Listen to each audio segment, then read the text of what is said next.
सभी एस्पिरेंट्स का इस नए वीडियो में स्वागत है। जैसा कि हम सभी जानते हैं बीपीएससी एई के मेंस का रिज़ल्ट आ गया है और ढेर सारे कैंडिडेट्स जो हैं वो सफल हुए हैं। तो उन सभी सफल कैंडिडेट्स को मैं बधाई देना चाहूँगा। साथ ही जिन्हें सफलता नहीं मिली है उन्हें मैं हताश न होने की सलाह दूंगा और ये सलाह दूंगा कि वो अपना प्रयास जारी रखें और निश्चित रूप से उन्हें सफलता मिलेगी अगर वो अपने प्रयास में कोई कमी नहीं करते हैं और अपनी तैयारी को फर्दर और अच्छे स्टेज पे लेके जाते हैं।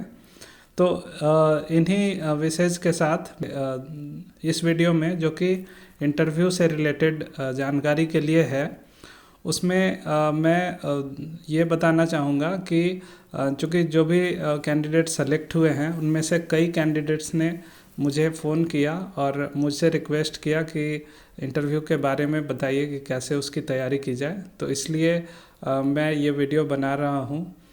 वैसे तो ये वीडियो पहले भी किसी दूसरे चैनल पे पब्लिश किया गया है, लेकिन इसके वर्जन को मैं थोड़ा सा चेंज कर रहा हूँ और इसको थोड़ा और इंटरेक्टिव बना रहा हूँ।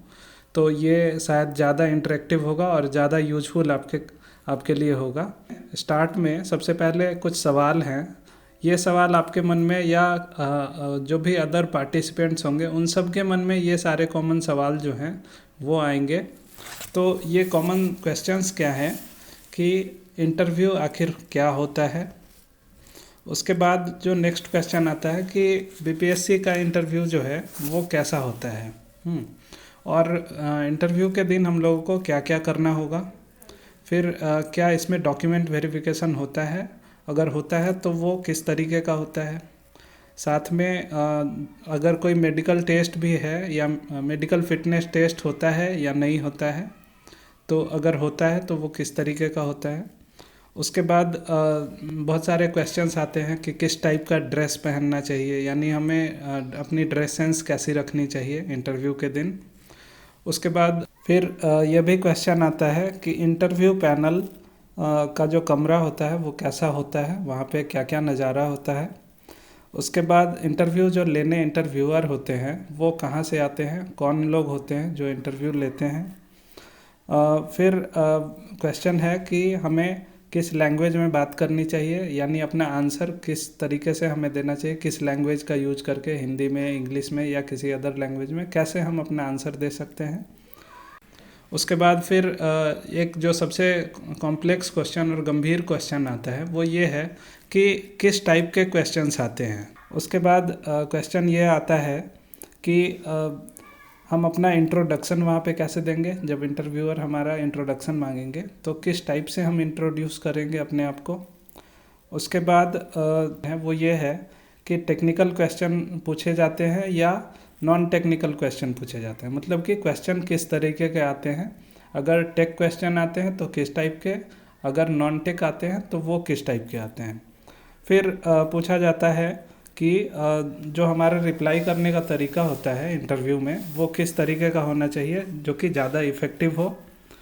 और अगर मुझे कोई आंसर नहीं आता है तो मैं वहाँ पे कैसे रिस्पॉन्ड करूँगा, क्या वहाँ पे मैं करूँगा। अगर कुछ क्वेश्चंस नहीं आते हैं, कोई चीज़ टॉपिक मुझे ऐसा है जो मेरी कमज़ोर है, तो वहाँ मैं क्या करूँगा। वो सारे कुछ क्वेश्चंस जो हैं आप लोगों ने उठाए हैं। उसके बाद आपके और भी क्वेश्चंस हैं जिनके आधार पे मैंने कुछ फर्दर मिसलेनियस सजेशंस दिया है। और लास्ट में मैंने ये बताया है कि कौन कौन से वो फील्ड्स हैं जहाँ पे इम्प्रूवमेंट किए जा सकते हैं। तो इन सारी चीज़ों के बारे में मैंने इस वीडियो में डिस्कशन किया है। और आगे के जो भी सेशंस होंगे उनमें आपको एक एक करके इन सारी चीज़ों का जवाब मिलेगा। तो डेफिनेटली आप इसे देखिए। आगे चलते हैं और देखते हैं हम। मैं ये गाइडलाइंस जो है क्यों दे रहा हूँ, तो इसका रीज़न ये है कि मैं बीपीएससी में यही रहा था और अभी वर्तमान में मैं असिस्टेंट प्रोफेसर हूँ। वो भी बीपीएससी के थ्रू ही हुआ था। साथ में मैंने उत्तराखंड पब्लिक सर्विस कमीशन का भी एग्ज़ाम दिया था और यूपीएससी में इंजीनियरिंग सर्विस का भी एग्ज़ाम दिया था। तो इन सभी इंटरव्यूज़ को मैंने फेस किया है, तो मेरे पास कई सारे एक्सपीरियंसेस हो चुके हैं। तो मुझे रिक्वेस्ट किया गया कि मैं आपके लिए कुछ जो जानकारियां हैं वो दे सकूं आपको, और मुझे बहुत खुशी होगी कि मैं आपको अपनी जानकारियाँ दे पाऊँगा। और अगर इन जानकारियों का आपको फ़ायदा मिलेगा तो डेफ़िनेटली मेरे लिए वो बहुत बड़ी बात होगी। तो यहाँ पे मैं शुरू करूँगा कि कैसे आप जो है वो अपने इंटरव्यू स्किल्स को अच्छा बना सकेंगे, इंटरव्यू के दौरान किन बातों का ध्यान रखेंगे। So keep watching this video completely for having the clear-cut idea about everything. I would like to answer all these things, whatever you have asked, क्योंकि आपने जो questions पूछे हैं कमेंट में वो क्वेश्चंस बहुत ही अच्छे पूछे हैं और वो देख के मुझे अच्छा लगा कि मैं इनको आंसर कर सकूंगा और इसका फ़ायदा आप डेफिनेटली उठा सकेंगे। तो बने रहिएगा। आई होप आप सभी बहुत मेहनत कर रहे हैं और अपने सक्सेस को लेके थोड़ा नर्वस हैं क्योंकि आपकी इंटरव्यू नज़दीक आ गई है। आपके चूँकि कई सारे सवाल हैं तो इन सवालों का मैं अपने एक्सपीरियंसेस शेयर करने के दौरान कुछ आंसर्स दूंगा जिसमें आपके सवाल भी आपको आपके सवालों के आंसर भी मिल जाएंगे और मेरी एक्सपीरियंसेस भी आपको कहीं ना कहीं मिल जाएगी। तो सबसे पहले मैं बात करता हूँ कि इंटरव्यू होता क्या है। इंटरव्यू को लेके लोग बहुत परेशान होते हैं। इतना परेशान आप शायद मेंस या रिटन एग्जाम को लेके कभी नहीं होते जितना इंटरव्यू को लेकर होते हैं, क्योंकि आप हमेशा बचपन से ही राइटिंग टाइप के एग्जाम के लिए आप व्यस्त हो चुके होते हैं। तो आपको वहाँ पे कोई प्रॉब्लम नहीं होती है ज़्यादा। आप कुछ कोई चीज़ पढ़ते हैं और कुछ क्वेश्चंस आते हैं, आप उसको लिख के आंसर करते हैं। तो वहाँ पे आपका प्रेजेंस ऑफ माइंड जो है वो एकदम प्रॉम्प्ट नहीं भी होगा तो काम चलेगा। लेकिन इंटरव्यू जो है वो एकदम प्रॉम्प्ट एक्शन होता है कि बेसिकली अगर हम इंटरव्यू को डिफाइन कर सकें तो interview is a structured conversation और स्टैंडर्ड कन्वर्सेशन जहाँ पे एक पार्टिसिपेंट आपसे कुछ पूछता है और दूसरा पार्टिसिपेंट यानी आप जो है वो उस चीज़ का एक स्टैंडर्ड वे में जवाब देते हैं। तो ये जो आप डेली के बोलचाल में जो लैंग्वेज का यूज़ करते हैं सेम वही लैंग्वेज इंटरव्यू में आप लोग यूज़ नहीं करते हैं, बिकॉज इंटरव्यू का एक सर्टेन रूल होता है, सर्टेन उसके जो प्रोसीजर्स होते हैं, कुछ स्टैंडर्ड्स होते हैं, उनको फॉलो करना पड़ता है। तो बात ये है, आप लोगों में जो क्वेश्चंस आए थे, बहुत सारे क्वेश्चंस आए थे कि इंटरव्यू क्या है, कैसे होता है, बीपीएससी में अगर हम जाएंगे इंटरव्यू के दिन तो उस दिन क्या क्या मुझे करना पड़ेगा, वहाँ पे डॉक्यूमेंट वेरिफिकेशन होता है या नहीं होता है, वहाँ पे मुझे कौन सा ड्रेस पहन के जाना चाहिए, या फिर मुझे कौन से लैंग्वेज में बात करना चाहिए, या कुछ आपके क्वेश्चंस अगर मैं आपको याद दिलाऊं तो आपने ये भी पूछा था कि क्वेश्चन कैसे पूछे जाते हैं, whether the questions are tech questions और नॉन टेक क्वेश्चंस। अगर वो टेक हैं तो किस टाइप के, अगर वो नॉन टेक हैं तो किस टाइप के पूछे जाएंगे। फिर आपने कुछ ये भी क्वेश्चंस पूछे कि लास्ट टाइम में कैसे पढ़ा जाए कि अच्छा इंटरव्यू हो जाए। तो इन सारे क्वेश्चंस का आंसर मैं धीरे धीरे करके दूंगा और अभी आप इसे अगर सुनेंगे पूरी वीडियो को तो शायद आपको ये सारे आंसर्स जो हैं वो एक एक करके मिल जाएंगे। तो सबसे पहले मैं स्टार्ट करता हूँ कि जो बीपीएससी का मेंस का इंटरव्यू होता है तो वो काफ़ी इंटरेस्टिंग होता है। अगर जैसे आपने अगर शायद ये इंटरव्यू दिया होगा इस तरीके का तो आपको कुछ एक्सपीरियंसेस होंगे। ये लगभग वैसे ही होता है बट इसका स्टैंडर्ड थोड़ा अच्छा होता है। ऐसा नहीं है कि इसे इसे आप हल्के में लें, आप थोड़ा सीरियसली लेंगे तो डेफिनेटली आप अच्छा करेंगे, बिकॉज आप सबों ने काफ़ी मेहनत किया है तभी आपके मेंस के रिजल्ट आए हैं और आप इंटरव्यू देने आए हैं। तो इंटरव्यू में चाहें तो आप अपने छोटी छोटी बातों से एक बड़ा डिफरेंस क्रिएट कर सकते हैं। जैसे मैं बता दूं कि मेरे मार्क्स इंटरव्यू में बहुत थर्ड हाईएस्ट मार्क्स था मेरा। आई थिंक 100 में 70 मार्क्स आए थे मेरे। मेरे से ज़्यादा सिर्फ दो लोगों के मार्क्स थे, दो या तीन लोगों के, और 70 मार्क्स जो थे वो कई लोगों के आए थे, करीब 10-12 लोगों के आए थे जो। तो थर्ड हाईएस्ट मार्क्स था जिसे एक अच्छा मार्क्स कहा जा सकता है। मेरे मेंस में थोड़े कम भी मार्क्स थे लेकिन इंटरव्यू के मार्क्स को जोड़ के मेरा जो फाइनल रैंक था वो 100 के अंदर आ गया था। तो इंटरव्यू की एक खास वजह होती है, एक खास तरीका होता है, उसे हम लोग फॉलो जरूर करेंगे। तो रही बात कि इसका प्रोसेस कैसे होता है, तो जैसे ही हम इंटरव्यू देने जाते हैं तो उस दिन आप वहाँ बीपीएससी में पहुँचेंगे तो आपका दरवाजे पे जो होगा वो इंटरव्यू लेटर चेक किया जाएगा, उसके बाद आपको अंदर एंट्री दी जाएगी। वहाँ पे बहुत सारे लोग पहले से मौजूद होंगे तो उनमें आपको आपके रोल नंबर के वाइज या सिटिंग कोड कुछ होती है उसके वाइज आपको वो लोग एक साथ रख देंगे, 4-5 लोगों को एक साथ रखेंगे। फिर सबसे पहले आपका डॉक्यूमेंट वेरिफिकेशन होगा, जिसमें कि बहुत अच्छे तरीके से डॉक्यूमेंट वेरिफिकेशन होता है। वहाँ पे आप कोई भी डॉक्यूमेंट जो है वो ऐसा ना हो कि आप मिस करें, आप उन डॉक्यूमेंट्स को ज़रूर लेके जाएं। अगर आप कोई डॉक्यूमेंट्स को मिस करते हैं तो डेफिनेटली वो आपको आगे इंटरव्यू में नहीं जाने देंगे। अब रही बात, कुछ ऐसे डॉक्यूमेंट्स होते हैं जो पुराने हो जाते हैं, जैसे कि जाति प्रमाण पत्र या जो कुछ सर्टिफिकेट्स होते हैं जो कि अगर पुराना हो गया है और इनको रिन्यू कराने की ज़रूरत है, तो इन डॉक्यूमेंट्स को अगर आपके पास पुराना भी है तो आप लेके जाएं। वहाँ पे वो कुछ टाइम दे देते हैं, आप उतने दिनों में उसको जो है वो नया बना के वहाँ पे जमा करेंगे। एकेडमिक क्वालिफिकेशन से रिलेटेड जो डॉक्यूमेंट्स हैं उनको जमा करना एकदम नेसेसरी है। अदरवाइज सर्टेन डॉक्यूमेंट्स हैं जो कि पुराने हों तो उन्हें आप बाद में भी जमा कर सकते हैं। दिखाना तो होगा ही आपको, रिन्यू करके आप बाद में जमा कर सकते हैं, वो भी बहुत कम टाइम होता है तो आपको जल्दी से करना होगा।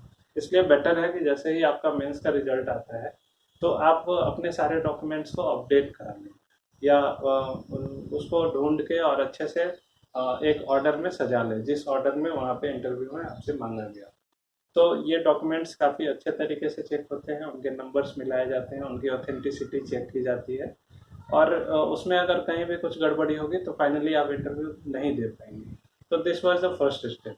उसके बाद सेकेंड स्टेप में कई बार मेडिकल भी होता है आपका।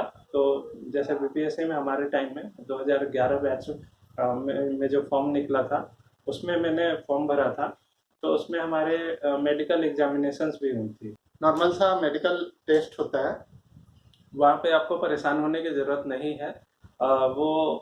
उसमें आपके ब्लड, यूरिन, ये सब छोटे मोटे टेस्ट किए जाएंगे जो कि नॉर्मली सबका अच्छा होता है, आपके हाइट वगैरह ये सब पूछे जाएंगे। तो मेडिकल के लिए आप ज़्यादा परेशान ना हो। उसके बाद फिर आप इंटरव्यू देने जाते हैं, तो वहाँ इंटरव्यू देते समय चूँकि सबसे अब आपके लिए क्रूशियल टाइम वही होता है जब आप इंटरव्यू रूम में एंट्री नहीं किए होते हैं और उसके बाहर आप बैठे होते हैं। तो उस समय आपके हाथ पाँव फूलते हैं, आपके मन में बहुत सारी अगर आपने बहुत अच्छे से भी तैयारी किया तो भी आप थोड़ा नर्वस फील करते हैं। जैसे कि मैं जब यूपीएससी का इंजीनियरिंग सर्विस का एग्ज़ाम देने गया था, इंटरव्यू देने गया था, तो वहाँ पे चूँकि वो जनवरी का मंथ था और मैं जब इंटरव्यू पैनल के सामने खड़ा था, जब मेरी बारी आने वाली थी, तो it was my first time and उस टाइम जो है मैं काफ़ी स्वेटी स्वेटी फील कर रहा था। तो जबकि वो विंटर का टाइम था, काफ़ी अच्छी खासी ठंड थी, लेकिन फिर भी मुझे स्वेटिंग हो रहे थे। तो ये नर्वसनेस होता है, लेकिन finally I overcame with that and I made my self strong enough to face that interview and it goes very well. तो मैं बात करता हूँ, वहाँ पे आपके लिए सबसे अपने टेम्परामेंट को बनाना बहुत ही ज़रूरी होता है। वहाँ पे आप कोशिश करें अपने को नॉर्मल रखने का, अपने बॉडी लैंग्वेज को अच्छा रखें, अपने मन में जो डर है उसे निकाल दें। आप ये ना सोचें कि मैं इंटरव्यू देने जा रहा हूँ। आपके दिमाग में भले ही वो चीज़ चलती रहेगी, लेकिन इतना स्ट्रांगली उस चीज़ को हावी ना होने दें कि आप बिल्कुल लाइट रहें। This is just a process, there is nothing much to worry about this.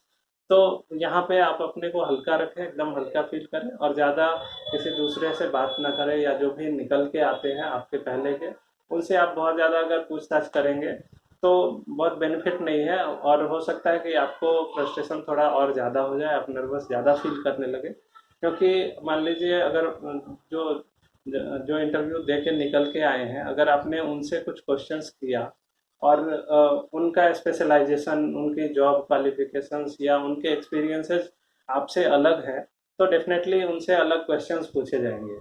और आपका जो क्राइटेरिया है या आपकी क्वालिफिकेशंस है या आपने रिज्यूम में जो एक्सेलेंस लिखा है वो किसी दूसरे सब्जेक्ट्स में लिखा है, तो डेफिनेटली आपसे वो सवाल ना पूछे जाएंगे जो उनसे पूछे गए थे। और आपको अगर वो आंसर्स नहीं आएंगे तो आप कंफ्यूज हो जाएंगे या डर जाएंगे कि मेरा नहीं होने वाला है। तो आप अगर हो सके तो ज़्यादा बात ना करें किसी से तो ज़्यादा अच्छा है, ये आपको पॉजिटिव बनाए रखेगा। इसके बाद बात आती है कि इंटरव्यू में कौन सा ड्रेस पहनना चाहिए। तो ड्रेस ऐसा होना चाहिए जो कि प्लीजिंग हो, मतलब देख के बहुत ज़्यादा वो फील ना आए, जैसे कि एग्रेसिव ड्रेस ना हो जिसके कलर बहुत ब्राइट ना हो। इस तरह के आप लाइट कलर के कोई भी ऑफ वाइट कलर के शर्ट्स या कुछ दूसरे शर्ट जो कि प्लेन टाइप के हों और लाइट शैडो हो, उसको देख के ऐसे फील हो कि आप अच्छे दिख रहे हैं और बिल्कुल फॉर्मल दिख रहे हैं। तो फॉर्मल ड्रेस आप पहन सकते हैं, टाई भी पहन सकते हैं। अगर गर्मी का मौसम है तो टाई, अगर जाड़े का मौसम है तो आप वहाँ पे कोट भी पहन सकते हैं, कोई उसमें बड़ी बात नहीं है। अगर जो फीमेल कैंडिडेट हैं तो वो समीज सलवार वगैरह पहन के जा सकती हैं, या अगर चाहें तो इंटरव्यू से रिलेटेड जो शर्ट्स होते हैं वो भी आप पहन के जा सकती हैं। तो आपका ड्रेस बिल्कुल वैसा होना चाहिए कि आपको लगे कि देख के कि हाँ ये इससे एक डिसेंसी के का सेंस जो है वो मिल रहा है। तो आप उस ड्रेस को पहले ट्राई कर लें, अपने फोटोग्राफ्स को देख सकते हैं। अगर आपका फोटोग्राफ आपको प्लीजिंग लगता है तो you are okay for the interview.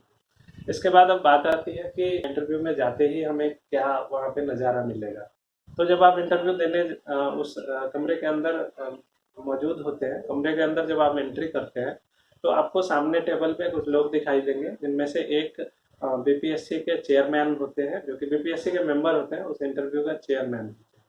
तो वो आपसे बहुत ज़्यादा सवाल नहीं पूछते हैं, वो आपको ऑब्जर्व करते हैं और आपके आपसे कुछ नॉन टेक्निकल सवाल पूछते हैं। ज़्यादातर जो टेक्निकल सवाल होते हैं वो उसके लिए वो अच्छे अच्छे जगहों से कुछ फैकल्टीज़ को या एक्सपर्टीज़ को वो लोग बुलाते हैं। जैसे कि मेरे टाइम में मुझे पता चला था, ऐसे तो मैं पहचान नहीं रहा था, पर कुछ लोगों ने बताया कि आईआईटी बीएचयू के जो प्रोफेसर्स थे वो आए थे।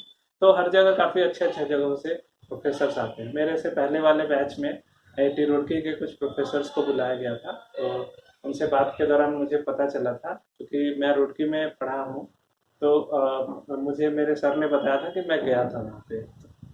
तो मुझे लगा कि ये लोग इंटरव्यू के अपने स्टैंडर्ड को काफ़ी अच्छा रखते हैं। तो इसलिए आपको जो है आप आपको अच्छे से तैयारी करके जाना होगा, वो आपके लिए ज़्यादा बेटर है। अ, जब आप इंटर करते हैं तो रूम में 4-5 या 6 लोग भी हो सकते हैं। एक बीपीएससी वाले और बाकी 4-5 लोग जो हैं वो टेक्निकल होते हैं, आपके कोर फील्ड के होते हैं। तो वहाँ पे जब आप एंट्री करेंगे तो एंट्री करते समय आपको एक ग्रीटिंग करना होगा कि वेरी गुड मॉर्निंग सर और मे आई कम इन सर। जब वो कहें कि आप आ जाइए तो you can enter in side. And उसके बाद जब आप एंटर करते हैं तो सबको आप ग्रीटिंग करेंगे कि वेरी गुड मॉर्निंग सर और good morning to one and all, ये कह सकते हैं। और जब वो आपको बैठने को बोले तो आप वहाँ पे सीट पे कंफर्टेबली बैठ जाएं। काफ़ी एकदम हड़बड़ी में ना रहें कि मैं जल्दी जाऊँगा, जल्दी से बैठ जाऊँगा। इसमें कई बार होता है कि आप गिर जाते हैं या लड़खड़ा जाते हैं, क्योंकि आप में नर्वसनेस होता है उस समय। तो आप अपने को एकदम लाइट फील करें, एकदम हल्का फील करें। और जब आप इंटरव्यू देने के लिए बैठ जाते हैं तो एकदम अपने को नॉर्मल बना लें। वहाँ पे अब आपसे कुछ क्वेश्चंस पूछे जाएंगे, तो अब सवाल होता है कि आप कौन सा लैंग्वेज प्रेफर करेंगे। मोस्टली बिहार के लड़के ये क्वेश्चन ज़्यादा करते हैं, क्योंकि उन्हें इंग्लिश में थोड़ी सी परेशानी होती है। ये एक वेग क्वेश्चन होता है, इसका कोई क्लियर कट आंसर नहीं है। लेकिन मैं जहाँ तक ऑप्टिमाइज अगर आंसर देना चाहूँ तो मैं ये कहूँगा कि try to stick with one language only. और आप जो है चूँकि बाइलिंगुअल हैं, आप हिंदी भी अच्छा बोलते हैं और इंग्लिश भी अच्छा बोलते हैं। बट अगर आप हिंदी इंग्लिश बोलने में बहुत ज़्यादा कंफर्टेबल नहीं हैं तो don't try to speak English, because Bihar के बहुत सारे स्टूडेंट्स ऐसे होते हैं जिनकी इंग्लिश बहुत अच्छी नहीं होती है। तो आप ऐसे केस में आप कोशिश करें कि आप हिंदी में उनको आंसर करें। लेकिन अगर आप इंग्लिश बोलते हैं तो that is beneficial point for you, वो थोड़ा अच्छा होता है। तो आप चाहें तो अगर आपके पास सफिशियंट टाइम है तो definitely try to convert your self into English, otherwise Hindi is okay. But sometimes क्या होता है कि जो इंटरव्यूअर्स होते हैं वो आपसे हिंदी में भी क्वेश्चंस पूछते हैं। तो अगर इंटरव्यूअर खुद ही हिंदी में पूछ रहे हैं तो ये एक अच्छा तरीका होता है कि आप उन्हें हिंदी में आंसर करें। लेकिन अगर वो इंग्लिश में क्वेश्चन पूछते हैं या वो कभी हिंदी में नहीं बात करते हैं तो आप कोशिश करें कि उन्हें इंग्लिश में जवाब दें। तो ये डिपेंड करता है कि आप कौन सा लैंग्वेज चूज करेंगे। ये डिपेंड करता है कि आपके पैनल के लोग कैसे हैं और आपसे वो किस तरह से बिहेव कर रहे हैं, या आपसे जो क्वेश्चन पूछे जा रहे हैं उनके पूछे जाने का मोड ऑफ लैंग्वेज क्या है। बट एट द स्टार्ट अगर वो आपसे कुछ पूछते हैं तो स्टार्ट में आप थोड़ा सा इंग्लिश में ही बात करेंगे तो ज़्यादा अच्छा होगा। और अगर वो कंटिन्यूअसली हिंदी में पूछना शुरू कर दें तो you can switch to Hindi. But अगर ऐसा ना हो तो कोशिश करना चाहिए कि हम लोग जो है वो इंग्लिश को स्टिक करके रखें, या एटलीस्ट ओनली वन लैंग्वेज को स्टिक करें, जल्दी जल्दी स्विच ना करें। या अगर आप बाइलिंगुअल भी हैं तो इस तरह से इंग्लिश के वर्ड्स को अपने हिंदी में आप इंसर्ट करें कि वो स्मूथ लगे, कहीं भी लगे नहीं कि जबरदस्ती आपने इंग्लिश यूज किया। It should go very fluent in your speaking. तो यहाँ पे बात जो है ये आपके ऊपर डिपेंड करती है कि आप उस सिचुएशन को कैसे हैंडल करते हैं, आपके सामने जो सिचुएशन है वो कैसा है। पर ज़्यादातर कोशिश कीजिए कि आप इंग्लिश में अपने आप को कंफर्टेबल बनाएं। नहीं है तो खराब इंग्लिश बोलने से अच्छा है कि आप हिंदी में बात करें। ऐसा नहीं है कि आपके हिंदी में बात करने से या इंग्लिश में बात करने से आपके मार्क्स में या आपके नॉलेज में बहुत ज़्यादा उतार चढ़ाव गिना जाएगा, ऐसा कुछ नहीं है। अगर आप हिंदी में आंसर करते हैं लेकिन आप अगर बहुत सेटिस्फैक्ट्री आंसर करते हैं तो डेफिनेटली लैंग्वेज जो है वो साइंस या टेक्नोलॉजी में कभी बैरियर नहीं होती है। वो आपके स्किल को चेक करते हैं, आपके कम्युनिकेशन स्किल को चेक करते हैं, वो आपके ग्रामर को या आपके इंग्लिश और हिंदी लैंग्वेज के नॉलेज को चेक करने के लिए वो नहीं होते हैं। वो आपके technical knowledge, presence of mind, aptitude, इन सारी चीज़ों को या आपके नर्वसनेस को या आपके बॉडी लैंग्वेज को, इन चीज़ों को वो चेक करते हैं। तो इसलिए लैंग्वेज बहुत बड़ा बैरियर नहीं है। हालांकि चूँकि इंजीनियरिंग की पढ़ाई इंग्लिश में ही होती है इसलिए बेटर होता है कि इंग्लिश को आप प्रेफर करें। तो ये आपके बहुत इम्पोर्टेंट क्वेश्चन का आंसर है। आप इसे स्मार्टली चूज कर सकते हैं कि आप कौन सा लैंग्वेज यूज करेंगे। इसके बाद बात आती है कि वहाँ पे जो क्वेश्चंस हैं वहाँ पे हम स्टार्ट कैसे करेंगे। मोस्टली उनके पास आपका रिज्यूमे होता है। जब आप इंटरव्यू देने जाते हैं तो आप दो फॉर्म भरते हैं, प्रपत्र 1 और प्रपत्र 2, आई थिंक 2 ही होता है। तो वो प्रपत्र जो भरते हैं उन प्रपत्रों में यानी उन फॉर्मेट्स में आपके सारे डिटेल्स होते हैं। तो आप वो डिटेल्स, जो भी डिटेल्स उन फॉर्मेट्स में भरे होते हैं उनको आपके एंट्री से पहले वो लोग ब्रीफली एक बार पढ़ चुके होते हैं। तो उन्हें आपका नाम और बाकी चीज़ें जो है वो थोड़ी थोड़ी आइडिया हो जाती है, आपने कहाँ से पढ़ा है ये सारी चीज़ें। या आप जब तक वहाँ बैठते हैं तो बाकी लोग एक एक करके आपके डिटेल्स को थोड़ा थोड़ा पढ़ लेते हैं कि आपने कहाँ से पढ़ा या क्या किया। तो बेसिकली आपसे कौन से क्वेश्चंस पूछे जाएंगे ये आप ही डिसाइड करते हैं। आप ही उन्हें पहले से बता चुके होते हैं कि मेरे से आप ये क्वेश्चंस पूछे, क्योंकि आपने रिज्यूमे में अपने बारे में जो भी लिखा होता है उससे रेलिवेंट वो क्वेश्चंस पूछते हैं, कभी भी इररेलिवेंट नहीं होता है। जो भी क्वेश्चंस होते हैं वो आपने कहीं ना कहीं उस चीज़ में अपने आप को इन्वॉल्व किया है, तभी वहाँ से वो क्वेश्चन पूछते हैं। उन्हें एक बेस चाहिए होता है आपसे रिलेटेड पूछने का। तो आगे हम बात करते हैं कि अपने इंट्रोडक्शन में हम क्या बोल सकते हैं। तो ये एक बहुत ही इम्पोर्टेंट पार्ट होता है जब आप इंटरव्यू देने जाते हैं। तो इंट्रोडक्शन जितना शॉर्ट हो और जितना बढ़िया से दिया जाए उतना अच्छा होता है। इसमें हम यही बात का ध्यान रखेंगे कि हम बातों को रिपीट ना करें, क्योंकि हमने रिज्यूम पहले से भर दिया है और जो इंटरव्यूअर हैं वो हमारे रिज्यूम को पहले से पढ़े होते हैं। तो उन्हें हमारी बेसिक नॉलेज जो है वो हो गई होती है कि इन्होंने बीटेक किया है, एमटेक किया है या यहाँ से पढ़ा है, इस ईयर में इन्होंने पास किया है।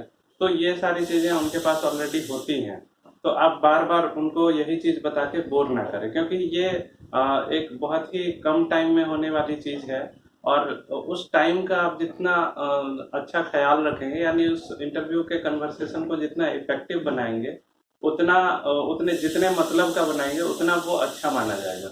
तो जो आपका इंट्रोडक्शन है उसमें आप अपना नाम बताएंगे। पहले तो नाम बताते हुए शुरू करेंगे कि my name is dash dash, I belong from this place, and most of the details I have already mentioned in the resume. Those details which I have not mentioned there, I would like to mention now. And part of those details, I have 2 siblings or 2 brothers, 1 sisters, like that. My hobby is this, and I am rich with certain skill, name of that skill, and I am willing to acquire future skills in these aspects. तो आप अपने उन चीज़ों को आप बता दें कि आपने सर्टेनली क्या गेन किया है और सर्टेनली फ्यूचर में जो आप गेन करने वाले हैं या जो गेन करने की इच्छा रखते हैं। तो इनसे आपका इंट्रोडक्शन भी कंप्लीट हो जाता है और फॉर्मल स्टार्ट भी हो जाता है। उन चीज़ों को बार बार रिपीट ना करें तो ज़्यादा अच्छा है कि मैंने यहाँ से पढ़ा, मैंने वहाँ से पढ़ा, मैंने इतने नंबर लाए, ये सब बताने की ज़्यादा ज़रूरत नहीं है। वो उनके पास है, उन्हें पता है कि आप कौन से ईयर में पास आउट हुए हैं और आपने कहाँ से पढ़ाई की है, बल्कि उसके बेसिस पे वो आपसे क्वेश्चन पूछते हैं। तो इंट्रोडक्शन में आप इतना ही बताएंगे तो ज़्यादा अच्छा होगा।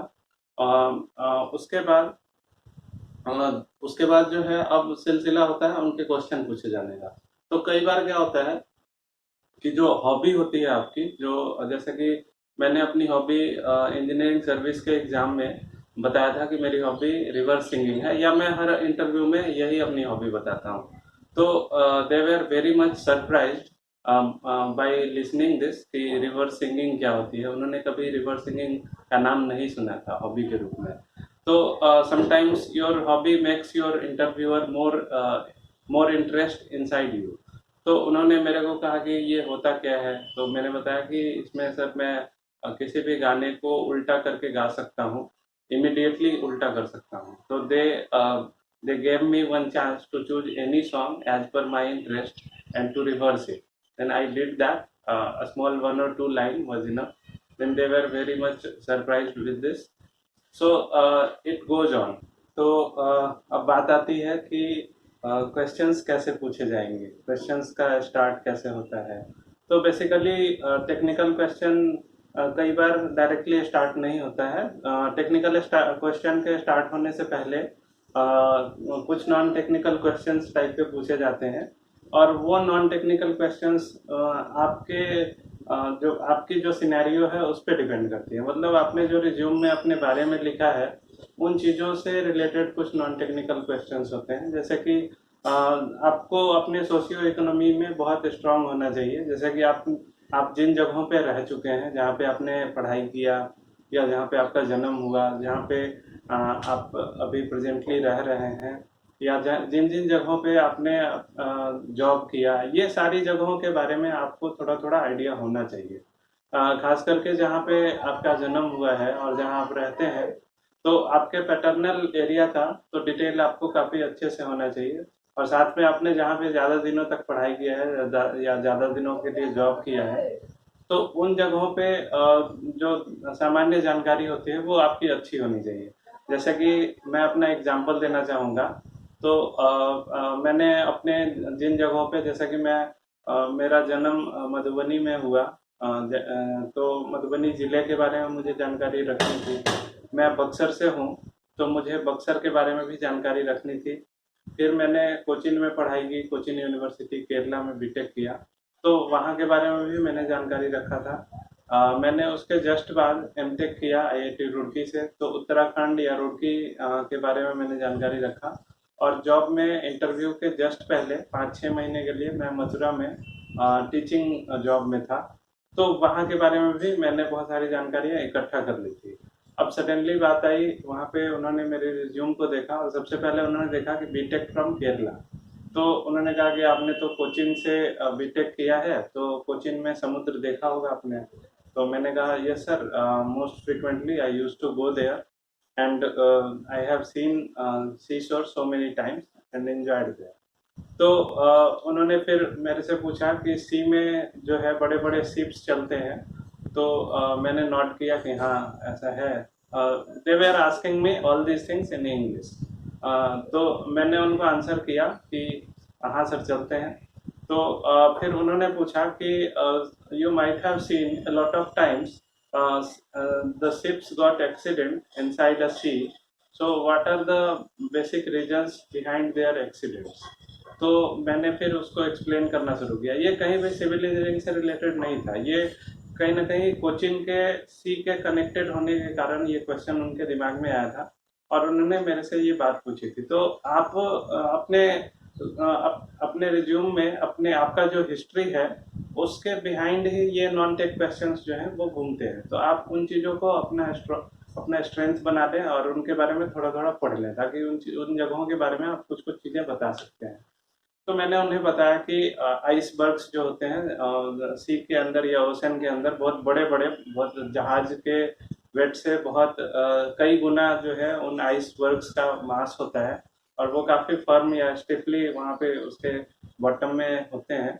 और जब शिप काफ़ी तेज़ी से होके गुजरता है तो शिप का चूँकि बहुत सारा पार्ट सबमर्ज रहता है वाटर के अंदर, तो जब वो बड़ी सी शिप अपने से भी बड़े मास के आइसबर्ग से टकराती है तो उनका एक्सीडेंट्स होता है। और मैंने रिसेंटली टाइटैनिक के बारे में पढ़ा था, तो टाइटैनिक की जो केस स्टडी थी उससे रिलेटेड जो चीज़ें थी वो मैंने उनके सामने रख दिया, तो they look like very convinced with this. उसके बाद फिर उन्होंने नॉन टेक क्वेश्चन नहीं पूछा, लेकिन कई बार ऐसा होता है जैसे अदर इंटरव्यूज में जो असिस्टेंट प्रोफेसर का मेरा इंटरव्यू था उसमें उन्होंने मेरे प्लेस के बारे में पूछा कि वहाँ का सबसे फेमस चीज़ क्या है। जो आपका होम टाउन है बक्सर है, उसकी फेमस चीज़ बताइए। तो मैंने कहा कि सर बक्सर सबसे फेमस तो हिस्ट्री के लिए है कि बक्सर में जो बक्सर की लड़ाई थी, इंडियन हिस्ट्री में एक रिवोल्यूशनरी मोमेंट क्रिएट किया है, और उसके पहले और उसके बाद के सिनेरियो ने पूरी चीज़ों को चेंज कर दिया। और उसके बाद साथ में मैंने बताया कि सर वहाँ पे लोग कहते हैं कि सन पापड़ी बहुत फेमस है, या बक्सर जेल जो है सेंट्रल जेल है, तो उसमें कैदियों के लिए फंदे बनाए जाते हैं जो जिन्हें फांसी दी जाती है। तो ये सारी चीज़ें मैंने उन्हें बताई थी, तो दे लुक्ड कन्विंस्ड। उसके बाद फिर टेक्निकल क्वेश्चन शुरू होते हैं। तो अब टेक्निकल क्वेश्चंस क्या पूछे जाते हैं, इनको इनके लिए मैं फिर से कहूँगा कि आपके कंडीशन पे ही डिपेंड करता है कि आपसे कौन से टेक्निकल क्वेश्चंस पूछे जाएंगे। जैसे कि आपने अपने रिज्यूम में लिखा होगा कि मैंने बीटेक में ये किया, मैंने बीटेक में ये कंपटीशन में भाग लिया और इस कंपटीशन में मुझे प्राइज मिला, या मैंने ये प्रोजेक्ट किया है, या फिर बीटेक में जो है मेरे बीटेक में मोस्ट ऑफ द टाइम मेरी एक्टिविटी जो है इन चीज़ों में रही है। या फिर आपने अगर एमटेक किया है, अगर आपने एमटेक किया है तो definitely they will be more inclined towards MTech questions. तो क्योंकि आपने जो चीज़ जितना बाद में किया है उनसे वो ज़्यादा क्वेश्चन पूछते हैं। तो कहने का मतलब है कि आप इंटरव्यू देने से जस्ट पहले जो चीज़ कर रहे होते हैं उनसे ज़्यादा क्वेश्चन पूछे जाते हैं, और जो पास्ट की चीज़ें होती हैं उनसे कम पूछी जाती है। एज फॉर एग्जांपल, अगर आपने बीटेक किया फिर एमटेक किया, उसके बाद जॉब में है, और जॉब करने के बाद आप इंटरव्यू देने आए हैं, तो आपसे वो पहले जॉब के बारे में पूछेंगे और काफ़ी डेप्थ में जॉब तक जाएंगे, because you have certain technical skills. आपने सिर्फ टेक्निकल स्किल जो है वो पढ़ाई से गेन नहीं किया, बल्कि उसका प्रैक्टिकल भी गेन किया है। तो उन प्रैक्टिकल स्किल्स के बारे में वो आपसे काफ़ी डेप्थ में पूछेंगे। उसके बाद हो सकेगा तो वो एमटेक से रिलेटेड चीज़ें पूछेंगे, और तब लास्ट में वो बीटेक की बातें पूछेंगे। अगर आपने जॉब नहीं किया है, आपने सिर्फ एमटेक किया है, तो वो एमटेक की चीज़ें जो हैं वो ज़्यादा आपसे पूछेंगे कि आपके गाइड कौन है, आपने कहाँ से एमटेक कर रखा है या कहाँ से कर रहे हैं, आपका जो थेसिस है या डिजर्टेशन है वो किन टॉपिक्स पे है। तो यही बात पीएचडी के ऊपर भी लागू होती है। अगर आप पीएचडी कर रहे हैं तो उस थेसिस के ऊपर या डिजर्टेशन के ऊपर जो है वो बहुत सारे सवाल पूछते हैं कि आप आपने ये प्रोजेक्ट क्यों चुना, इसमें क्या क्या बेनिफिट हो सकता है, ये सारी चीज़ें पूछते हैं। अगर मान लीजिए आप फ्रेशर हैं, तो आपसे वो फ्रेशर है या आप अगर डायरेक्टली प्रिपरेशन करने लगे बीटेक के बाद, तो वो आपको फ्रेशर एज्यूम करते हुए बीटेक से रिलेटेड चीज़ें पूछते हैं। तो जब बात आती है कि बीटेक से वो कौन सी चीज़ पूछेंगे, तो डिपेंड करता है कि आपके रिज्यूम में बीटेक के दौरान कौन कौन सा अचीवमेंट लिखा हुआ है, तो उन चीज़ों से वो पूछते हैं। साथ में आपका जो प्रोजेक्ट है उससे रिलेटेड, या हो सकता है वो पूछेंगे आपके प्रोजेक्ट का नाम क्या है। तो आप अपने जितने भी प्रोजेक्ट्स किए हैं बीटेक में, एमटेक में, या किसी भी दौरान, तो उस प्रोजेक्ट के नाम को काफ़ी क्लियरली आप याद करके रखें और उस नाम को अच्छे से आप स्पेल कर दें। तो इससे एक इम्पैक्ट बनता है कि आप अपने प्रोजेक्ट को याद रखे हैं और आपने उसके ऊपर काफ़ी डेप्थ में काम किया होगा। तो अब वो प्रोजेक्ट के बारे में पूछेंगे, और उससे आपका वो होगा। फिर उसके बाद वो आपसे पूछ सकते हैं कि आपके कौन से सब्जेक्ट्स जो है वो स्ट्रांग हैं, या अगर आपने अपना अचीवमेंट लिखा है। जैसे मैंने लिखा था कि मुझे जियोटेक के एक इवेंट में फर्स्ट प्राइज मिला था, तो उन्होंने ये अंडरस्टैंड कर लिया कि इसका जियोटेक जो है थोड़ा अच्छा है, तो वो मेरे से जियोटेक के रेलिवेंट क्वेश्चंस पूछने लगे। उसके बाद वो आपसे ये भी पूछ सकते हैं कि और कौन से सब्जेक्ट्स ऐसे हैं जिनमें आप कंफर्टेबल हैं। या जैसे मैं बीपीएससी एई के इंटरव्यू से पहले टीचिंग में था, तो उन्होंने पूछा कि आप कौन सा सब्जेक्ट वहाँ पे पढ़ा रहे हैं, तो मैंने स्ट्रेंथ ऑफ मटेरियल्स का नाम बताया। तो बैक टू बैक उन्होंने कई सारे सवाल स्ट्रेंथ ऑफ मटेरियल से किए, और वो अपना लेवल धीरे धीरे बढ़ाते हैं। सबसे पहले वो चेक करते हैं कि आपके पास बेसिक नॉलेज है या नहीं। डायरेक्टली वो किसी किसी भी टॉपिक के डेप्थ में नहीं जाते हैं, क्योंकि they are very much experienced. तो वो पहले ये चेक करते हैं कि आपकी बेसिक कितनी अच्छी है। तो उन्होंने सिंपली मेरे से एसएफडी और बीएमडी पूछा। पहले एक सिंपल सा बीम दिया, उसके रिलेटेड क्वेश्चंस पूछे। उसके बाद वो केस को बढ़ाते गए, उसमें एक और मोमेंट डाल दिया। फिर उसके बाद उसमें जो है और डिफरेंट लोडिंग कंडीशंस उन्होंने डाल दिया। और वो सिंपली ये कहते गए कि आप एसएफडी और बीएमडी का जो नेचर है वो ड्रॉ कीजिए, उसको सॉल्व करने के लिए उन्होंने नहीं कहा। फिर उन्होंने बीम के आई सेक्शंस, टी सेक्शंस, इन सब के लिए जो शियर स्ट्रेस डिस्ट्रीब्यूशन का डायग्राम है उसको रफली बनाने को कहा। उसके बाद उन्होंने column, short columns, long columns में जो डिफरेंस है उनके बारे में पूछा, और धीरे धीरे वो लेवल को बढ़ाते जाते हैं। यानी आप जितना आंसर करते जाएंगे आपका लेवल धीरे धीरे हाई होता जाएगा। और कभी कभी ऐसा भी होता है कि आप बहुत हाई लेवल के क्वेश्चन में या बहुत डेप्थ वाले क्वेश्चन में अच्छे से आंसर नहीं कर पाते हैं, तो इसके लिए आपको घबराने की जरूरत नहीं है, क्योंकि human is not perfect every time. गलतियां जो है वो सबसे होती हैं। तो वो ये चेक करते हैं कि इन्हें बेसिक्स आती है या नहीं आती है। अगर आप बेसिक जानते हैं तो डेफिनेटली आप उस चीज़ के डेप्थ में जा सकते हैं। तो आप अपने बेसिक्स को बहुत अच्छा रखें। जो डेफिनेशंस होती हैं, जो अंडरस्टैंडिंग होती है, इजी तरीके से आप किसी भी चीज़ को डिफाइन करने की कोशिश कीजिए, जिससे कि पूरी टेक्निकल डेफिनेशन नहीं देनी चाहिए। ऐसे लगता है जैसे आप किसी चीज़ को एकदम से याद करके वहाँ पे बोल रहे हैं, तो डोंट डू दैट। आप किसी चीज़ को समझें और उस चीज़ को समझाएं वहाँ पे, उसकी डेफिनेशन डायरेक्टली ना बताएं, क्योंकि उन्हें ये फील होगा कि इसने समझा कम है और याद ज़्यादा किया है। और वो भी अगर आप एक सांस में बोल जाते हैं पूरा डेफिनेशन, तो उनका शक जो है वो और स्ट्रांग हो जाता है। तो इसलिए आप थोड़ा थोड़ा पॉज लेके अपना आंसर करें। और जब भी वो कोई क्वेश्चन पूछते हैं और आपको अगर आंसर पता होता है, तो ये बहुत ही इम्पोर्टेंट बात है कि वहाँ पे आप सर्टेन पॉज लें, 1 या 2 सेकंड का पॉज लें। ऐसा नहीं कि उन्होंने पूछा कि 2 × 2 कितना है, तो जैसे उनका क्वेश्चन खत्म नहीं हुआ आपने 4 कह दिया। आप थोड़ा 1 सेकंड या 2 सेकंड पॉज लें और उसके बाद बोले सर इट विल बी 4। तो इस तरह से जो आंसर करते हैं, और डायरेक्टली आंसर नहीं करना चाहिए। 2 × 2 कितना होता है? 4। 5 + 4 9। नहीं, आप इस तरह से आंसर करें। 2 + 2 = कितना होता है? तो सर इट विल बी 4। 5 + 4 कितना होता है? Sir it will be 9।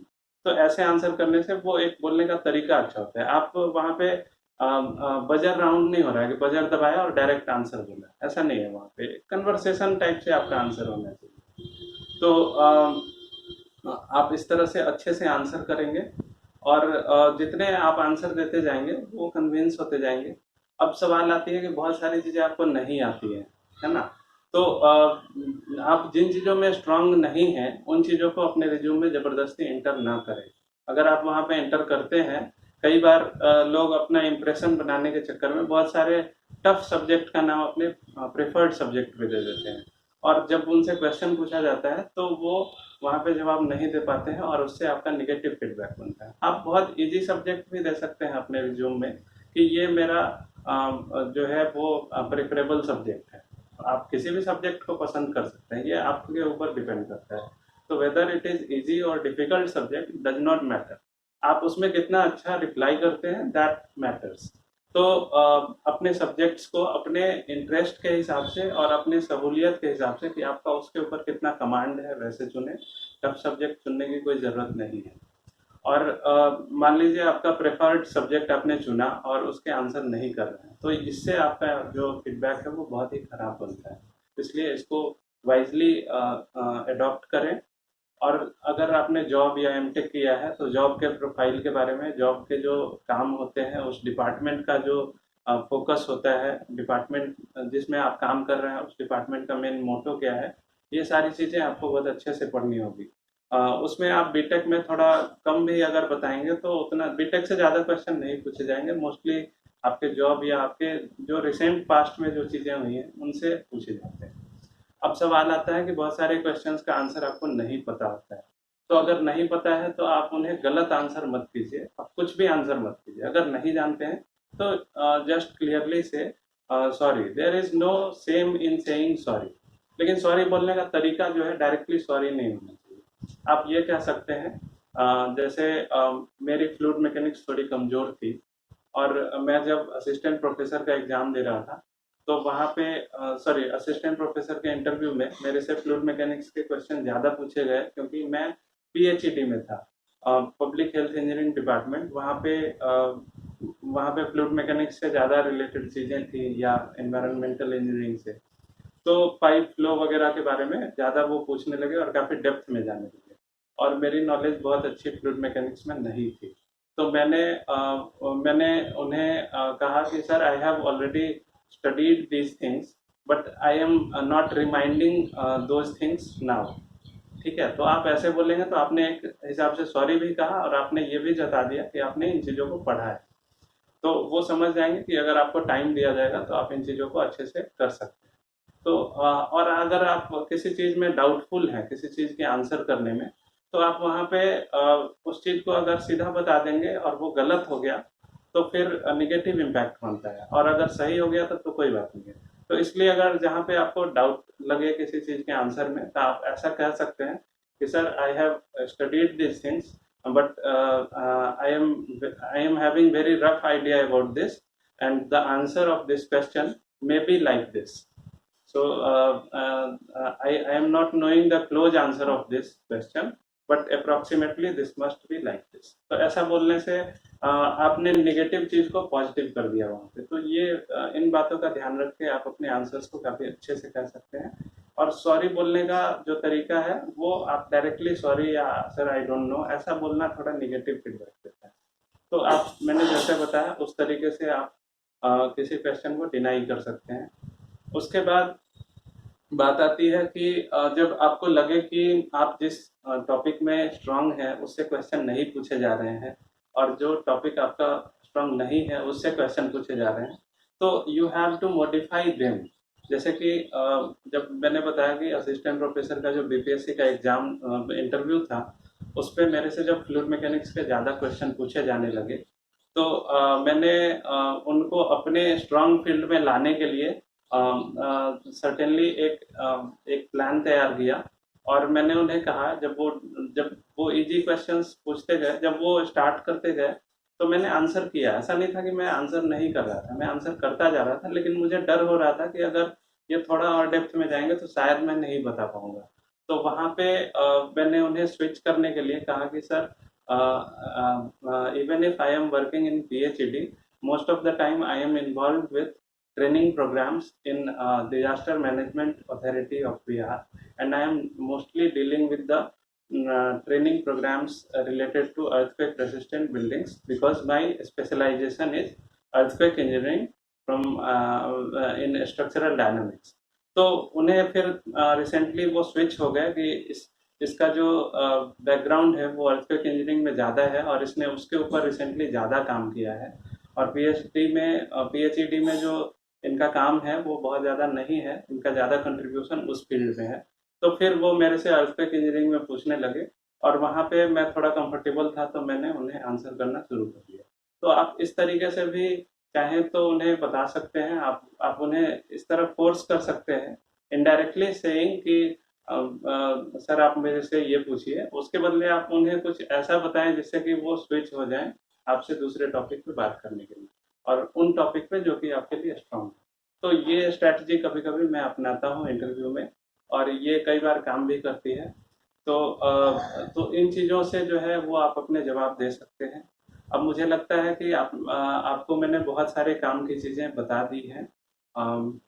आगे कुछ और छोटे छोटे सजेशंस मैं देना चाहूँगा। एडिशनली मैं ये भी कहना चाहता हूँ कि इंटरव्यू के दौरान जो फिर आपसे सारे लोग कुछ कुछ सवाल करते हैं, तो कई सारे लोग आपके स्पेशलाइजेशन से या आपके जो बैकग्राउंड है उनसे क्वेश्चन पूछेंगे, लेकिन कई लोग ऐसे भी होते हैं जिनका बैकग्राउंड आपके बैकग्राउंड से मैच नहीं करता है। तो वो अपने स्पेशलाइजेशन के अनुसार कुछ बेसिक्स क्वेश्चन आपसे पूछते हैं, और इसलिए आप डाइवर्सिटी थोड़ा सा अपने नॉलेज में रखें। लेकिन फाइनली मैं ये कहना चाहता हूँ कि interview is just a random thing. इसकी तैयारी, इसका कोई सिलेबस नहीं होता है। जैसे कि आप रिटन एग्जाम देते हैं तो एक सर्टेन सब्जेक्ट का सिलेबस होता है कि इतने ही सब्जेक्ट से क्वेश्चन आएंगे, लेकिन इंटरव्यू में वो कुछ भी आपसे आ सकता है। तो इसलिए मैं ये नहीं कहूँगा कि आप बहुत ही प्रेशर में इसकी तैयारी करें और इंटरव्यू के दिन तक आप प्रेशर में रहें कि मैंने ये तैयारी नहीं किया, वो तैयारी नहीं किया। हो सकता है कि आपने जो पढ़ा है वही क्वेश्चन आ जाए वहाँ पे। तो ये टोटली रैंडम थिंग है। इसके लिए बहुत ज़्यादा स्ट्रेस लेने की ज़रूरत नहीं है। आप अपने को जितना हल्का रखें, जितना ईजी अपने आप को फील कराएं, उतना आप अच्छा इंटरव्यू दे पाएंगे। कई बार क्या होता है कि आपको जो चीज़ें आती रहती हैं, अगर सामने पूछा जाए तो आप उसका आंसर नहीं कर पाते हैं, और बाहर निकल के आप बहुत अच्छे से उसको एक्सप्लेन करते हैं। तो ये इस वजह से होती है कि आपने ज़रूरत से ज़्यादा स्ट्रेस ले लिया। तो कोशिश करें कि इंटरव्यू के लास्ट 1-2 दिन पहले जो है आप बहुत ज़्यादा स्ट्रेस ना लें। आपने जितना पढ़ा है उसको ओके रखें और अपने दिमाग को रिलैक्स करें। बहुत ज़्यादा अगर आप स्ट्रेस लेते हैं अंतिम अंतिम 1 या 2 दिनों में, तो आपको बहुत ज़्यादा परेशानी होगी। और इंटरव्यू के दिन जब आप वहाँ पहुँच जाएँ सेंटर पे, तो आप बिल्कुल ये भूल जाएँ कि आप इंटरव्यू देने आए हैं। आप अपने को एकदम ईज़ी रखने की कोशिश करें। अपने दिमाग को एकदम से नॉर्मल, एकदम से कंफर्टेबल बना के रखें। तो आपका इंटरव्यू डेफ़िनेटली अच्छा जाएगा, क्योंकि आपने ऑलरेडी कई दिनों से मेहनत किया है, और जो आपकी प्रैक्टिस है वो आपने कंटिन्यूअसली की है। तो अपने दिमाग को रिलैक्स करने से आप उन चीज़ों को बाहर निकाल पाएँगे, और बार-बार अगर आप लास्ट दिन तक रिवीजन करेंगे तो आप उन चीज़ों को एक्सप्रेस नहीं कर पाएँगे। तो इसलिए जो है आप अपने को रिलैक्स छोड़ने की कोशिश करें। अब कुछ और सजेशंस जो छोटे-मोटे हैं वो ये हैं कि जैसे अगर वो आपसे स्ट्रेंथ और वीकनेस पूछते हैं, या ये पूछते हैं कि आप अगले 5 सालों में अपने आप को कहाँ पे देखना चाहते हैं, या कई बार ये पूछते हैं कि आप जो है अपने आप को इस जॉब के लिए क्यों फिट समझते हैं। तो इनके आप अच्छे से आंसर्स ढूँढ सकते हैं। जैसे कि अगर मेरे से कभी इंटरव्यू में पूछे जाते हैं कि why do you want yourself to be fit for this job? तो मैं वहाँ पे ये आंसर करता हूँ कि sir, I have read the requirement of this job, and my abilities or my capacities are matching with the requirement of this job. तो आप किसी भी चीज़ को जब बोलते हैं वहाँ पे, तो एकदम इजी वे में और इजी फ्लो के साथ, मीडियम फ्लो के साथ आप बोलिए। अगर आप बहुत स्पीड में बोलते हैं तो it looks like you have remembered all the things and you have spoken there. तो ऐसा होना चाहिए कि आप सोच के बोल रहे हैं, ऐसा नहीं होना चाहिए कि आप याद करके बोल रहे हैं। तो कोई भी आंसर अगर आप याद भी करते हैं कहीं से, तो उसे आप बहुत इजीली और आराम से बोलें, तो वो ज़्यादा इफेक्टिव होता है। वरना अगर मैं इसी चीज़ को बोलूँगा, sir I know that the requirement and capacity of my work is matching with the requirement of this company, तो ये आंसर लगता है कि मैंने याद किया। अगर मैं इसी को ऐसे आंसर करूँ कि sir, I have studied the requirement of this job and my capacities are mostly matching with the requirements. So that's why I am considering myself to be fit for this job. तो इस तरह से आप answer करेंगे तो लगेगा कि आप सोच के बोल रहे हैं और आप एक हाउटफुल पर्सन हैं। इसलिए मैंने पहले भी कहा कि जब भी आप आंसर करते हैं या दो लाइन अलग अलग बोलते हैं, तो उनके बीच में 1 या 2 सेकंड का पॉज लें, या क्वेश्चन के पूछे जाने के जस्ट बाद जो है 1-2 सेकंड के पॉज के बाद ही आप आंसर करें। Even if you know the answer, you take some times to answer it. ठीक है, तो ये उसको इफेक्टिव बनाता है। उसके बाद ये आपके एग्रेसिवनेस को भी कम करता है। फिर आपसे अगर कोई क्वेश्चन पूछता है कि आप अपने आप को आगे के 5 सालों में या 10 सालों में कहाँ पे देखना चाहते हैं, तो वहाँ पे instead of saying the position, you just say regarding the skills you will acquire. तो वहाँ पे ये नहीं कहना है कि मैं आगे 5 साल में या 10 साल में एग्जीक्यूटिव या सुपरिटेंडिंग इंजीनियर बन जाऊंगा या चीफ इंजीनियर बन जाऊंगा, ये वहाँ पे नहीं कहना है। ये कहना है कि सर, मैं आगे के 5 साल में इन चीज़ों में अपने स्किल को डेवलप करने का जो है वो ख्याल रखता हूँ, और मुझे लगता है कि अगले 5 सालों में मेरे पास ये स्किल्स जो हैं वो जमा हो जाएंगी। जैसे कि टेक्निकल स्किल्स, मैनेजरियल स्किल, और भी बहुत सारे स्किल्स जो हैं वो जैसे टीम लीड करना, ये सब जो हमारे स्किल्स हैं वो डेवलप हो जाएंगे। तो इन टर्म्स में आप अपना आंसर दीजिए। फ्यूचरिस्टिक आंसर जो है वो किसी पोजीशन का नहीं होना चाहिए, किसी स्किल का होना चाहिए। उसके बाद अगर आपके स्ट्रेंथ और वीकनेस कोई पूछते हैं इंटरव्यू में, तो आप स्ट्रेंथ में डेफिनेटली अपने स्ट्रेंथ बताते हैं, लेकिन जब बात आती है वीकनेस की, तो वहाँ पे मैं कहूँगा कि आप ट्रेडिशनल आंसर को छोड़ के मैं जो यूज करता हूँ, अगर इसे यूज करेंगे तो शायद ज़्यादा बेहतर होगा, क्योंकि वीकनेस जो है वो आपके निगेटिव एस्पेक्ट को बताती है, और आप अपने निगेटिव एस्पेक्ट को पॉजिटिव बताएं, पॉजिटिव करके बताएं, तो वो ज़्यादा बेहतर होगा। मैं एक एग्जांपल देता हूँ।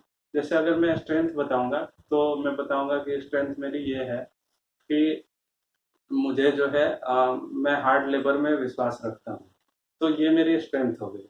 लेकिन अगर मुझे वीकनेस बताना होगा, तो मैं कहूँगा कि मैं कोई काम में भूल जाता हूँ, या मैं कोई कोई चीज़ जो है मुझे भूलने की आदत है, तो ये मेरी निगेटिव चीज़ हो गई। लेकिन अगर मैं कहूँ कि sir my weakness is that in most of the times in order to get accuracy I spend more times, तो मैं एक्यूरेसी गेन करने के लिए ज़्यादा टाइम स्पेंड कर देता हूँ किसी चीज़ में। तो ये वीकनेस भी है, लेकिन स्ट्रेंथ के साथ है, क्योंकि आप टाइम स्पेंड ज़्यादा करते हैं किसी काम को, लेकिन उसका रिजल्ट क्या होता है? एक्यूरेसी गेन करना। तो मैंने इस तरीके से अपने वीकनेस को स्ट्रेंथ में ट्रांसफर कर दिया है, कन्वर्ट कर दिया। तो my strength is also looking like strength, and weakness is also looking like strength. तो इस तरीके के कुछ आंसर्स जो है वो आप तैयार कर सकते हैं अपने सिनेरियो में। और इसके बाद अब कुछ क्वेश्चंस ऐसे हैं कि लास्ट टाइम में मुझे क्या करना चाहिए, और कौन कौन सी चीज़ें मैं करूँगा जिससे कि मेरी जो रिसेंटली होने वाली इंटरव्यू है आजकल में, तो वो इंटरव्यू कैसे मैं दे पाऊँगा। तो मैं यही कहूँगा कि लास्ट टाइम में आप नई चीज़ों को बिल्कुल ना पढ़ें, आप उन्हीं चीज़ों को स्ट्रॉन्ग करें जो आपकी हिस्ट्री रही है। यानी आप जहाँ रहे हैं, जहाँ पे पढ़े हैं, उन चीज़ों को की सोशियो इकोनॉमी को जानें, या आपने जिन जिन चीज़ों में अपने को इन्वॉल्व रखा है टेक्निकली, उन चीज़ों को आप स्ट्रॉन्ग करें। जैसे कि आपका प्रोजेक्ट, आपकी थीसिस, आपके डिजर्टेशंस, या जॉब प्रोफाइल, इन चीज़ों के बारे में आप अच्छे से जानकारी लें। या आपके जो स्ट्रॉन्ग सब्जेक्ट्स हैं, या जहाँ पे जिन सब्जेक्ट्स में आपने कुछ अचीवमेंट हासिल किया है, तो उन सब्जेक्ट्स के बारे में आप थोड़ी सी अपनी डेप्थ बढ़ा लें। और आप अपने नर्वसनेस को रोकने के लिए कुछ 2-4 चीज़ें कर सकते हैं। जैसे कि आप पैराग्राफ रीड कर सकते हैं। रीडिंग करने से आप, और जब रीड करते हैं तो आप लाउडली बोलते हुए उसे रीड कीजिए, और हो सके तो अभी जो स्मार्टफोन्स होते हैं उनमें अपने आवाज़ को रिकॉर्ड कीजिए। तो आप किसी एक पैराग्राफ को पढ़िए और आवाज़ को रिकॉर्ड कीजिए, और फिर उसके बाद उस आवाज़ को आप सुनिए। तो इससे आपको पता चलेगा कि आपका प्रोनाउंसिएशन कैसा है, या आपकी फ्लुएंसी किस तरीके की है। आप किसी चीज़ को एकदम से धारा प्रवाह तो नहीं बोल रहे हैं, या आप थोड़ा पॉज लेके बोल रहे हैं। तो आप अपने स्किल्स को, अपनी आवाज़ को फिर से सुन के देख सकते हैं। इसके बाद आप जो है कुछ पैराग्राफ्स की समरी भी लिखेंगे, जिससे आपके सोचने की और बोलने की क्षमता जो है थोड़ी स्ट्रांग होगी। जैसे आपने अगर कोई स्टोरी पढ़ा और उसे समराइज कर दिया अगर छोटे शब्दों में, तो आपके पास ये कैपेसिटी आती है कि किसी भी ज़्यादा क्रूशियल चीज़ को आप बहुत ईजी वे में एक्सप्रेस कर सकते हैं। तो ये करें। उसके बाद आप जो है बोलने की प्रैक्टिस ज़रूर करें ज़्यादा से ज़्यादा। या तो अपने दोस्तों को कह सकते हैं कि आप मेरे सामने बैठिए और कुछ मॉडल क्वेश्चंस पूछिए, और आप उनका आंसर कीजिए। हो सके तो इस सेशन का आप रिकॉर्डिंग कर लीजिए, और रिकॉर्डिंग के बाद जो है, और इन चीज़ों को सीरियसली कीजिए। वहाँ पे आप हंसने या मजाक के मूड में ऐसे इंटरव्यू नहीं कीजिए। उससे सीरियसली रिकॉर्ड करके बाद में सुनिए, और देखिए कि आपने कहाँ कहाँ किन किन चीज़ों को मिस किया, और जिन चीज़ों को आपने मिस किया है उन चीज़ों को आप स्ट्रॉन्ग बनाने की कोशिश कीजिए। तो यही सजेशंस जो हैं मैं आपको लास्ट टाइम में देना चाहूँगा कि आप ये करें। और कुछ पॉइंट्स हैं जो जो जिन इम्पोर्टेंट पॉइंट्स का अगर आप ध्यान रखेंगे, तो आप डेफिनेटली बहुत अच्छा कर पाएंगे।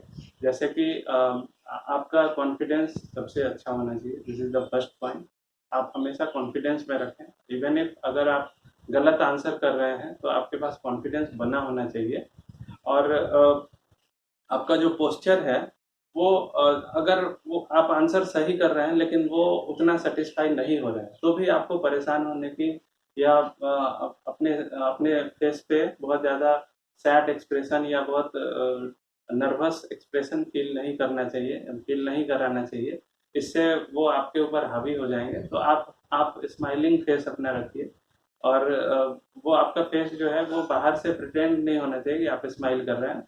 You you look like smiling from inside. तो ये आपको स्ट्रेंथ प्रोवाइड करेगा। उसके बाद जो है आप जो है वहाँ पे अपने पोस्चर को अच्छा रखें। कई लोग कुर्सी पे जब बैठते हैं तो तिरछा होके बैठते हैं, टेढ़ा हो जाते हैं, या अपने हाथ टेबल के ऊपर रख देते हैं। तो आपका जो रॉन्ग पोस्चर है, या आप रूम के अंदर एंट्री करते हैं तो सडनली आप दरवाजे को बहुत तेजी से धक्का देके बंद कर देते हैं। तो ये सब बैड मैनर्स हैं और बैड पोस्चर्स हैं। जब आप रूम के अंदर आते हैं तो आराम से चलते हुए आए, ऐसा ना कि दौड़ के आप आके सीट पे बैठ जाएं। तो ये अपने पोस्चर का ध्यान रखना है बैठते समय। और बात करते समय जो आपका सर है वो बहुत ज़्यादा हिलना नहीं चाहिए, तो या आपका हाथ जो है वो बहुत ज़्यादा नहीं हिलना चाहिए। क्योंकि आप अगर अपने हाथ को, जैसा कि मैं अभी अपने हाथ को हिला रहा हूँ, तो ऐसा अगर आप इंटरव्यू में करेंगे तो interviewer will be disturbed by the dynamic action of your hands. तो आप कोशिश करें कि आपके हैंड टेबल के नीचे रहें, और जब ज़रूरत पड़े तो आप उसके लिए हाथ बाहर निकाल के उन्हें आंसर करें। तो थोड़ा बहुत अगर बॉडी लैंग्वेज आप बाहर मतलब डायनेमिक नेचर अपने हैंड को थोड़ा बहुत शो करते हैं तो डज नॉट मैटर, लेकिन बहुत ज़्यादा नहीं होना चाहिए। उसके बाद आपका कम्युनिकेशन स्किल अच्छा होना चाहिए। आप जब बोलते हैं तो आपका जो टोन है मोनोटोनस नहीं होना चाहिए। इसकी पिच जो है आप जो है उसको मॉड्यूलेट करते रहिए, थोड़ा बहुत चेंज करके बोलते रहिए। तो वो आपके अगर आप मोनोटोनस होते हैं या बहुत लाउड बोलते हैं तो ये बैड इम्पैक्ट होता है। तो आप उसको जो है थोड़ा मॉड्यूलेट करें पिच का, और अपने लाउडनेस का, अपने साउंड का ध्यान रखें। इसके बाद जो आपके ग्रामेटिकल एरर्स हैं इनको आप जो है सुधारने की कोशिश करें। ये तभी होगा जब आपकी कम्युनिकेशन स्किल थोड़ी अच्छी हो जाएगी। तो इसके ऊपर थोड़ा वर्क कर लें। उसके बाद मैंने आपको ये भी बताया कि अगर आपको कोई आंसर नहीं आता है तो आप कैसे उसका रिप्लाई करेंगे। इसके बाद एक ही लाइन में अगर सेम वर्ड्स को आप बार बार यूज करते हैं, या आप अपने कन्वर्सेशन के दौरान कुछ कीवर्ड्स हैं जिनका बार बार यूज करते हैं, तो ऐसा ना करें। और इस चीज़ को फाइंड आउट करने के लिए आप अपनी रिकॉर्डिंग कर सकते हैं इंटरव्यू का, या आप जब बोलते हैं किसी चीज़ को तो उसे उसका वॉइस रिकॉर्डिंग कर लीजिए। या अपने जो मॉक इंटरव्यू हैं उनका रिकॉर्डिंग करके आप देख सकते हैं कि किन किन वर्ड्स का आप ज़्यादा यूज़ करते हैं। क्योंकि जब नर्वसनेस होता है तो लोग एक ही वर्ड को बार बार यूज़ करते हैं। तो ऐसा करने से बचें, और ये प्रैक्टिस जो है कई बार करने से आपकी दूर हो जाएगी।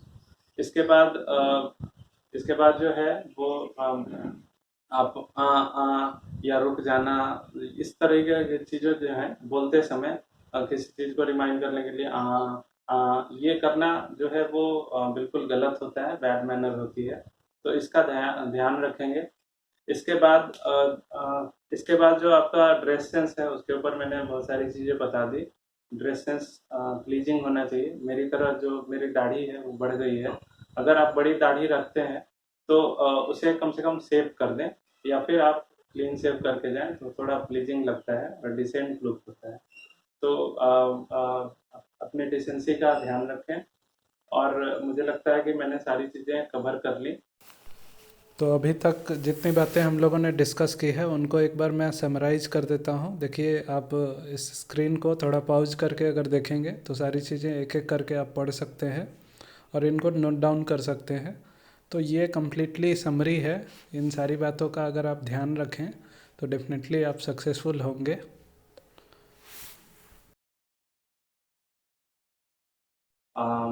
तो मैं आपको अपने इंटरव्यू के लिए बहुत बहुत विशेष देता हूँ, और मुझे लगता है कि आप अपने इंटरव्यू की तैयारी बहुत अच्छे से करेंगे और डेफिनेटली आपका इंटरव्यू अच्छा होगा। अगर आप कुछ इन छोटी मोटी बातों का ध्यान रखेंगे तो डेफिनेटली आप सक्सेस होंगे।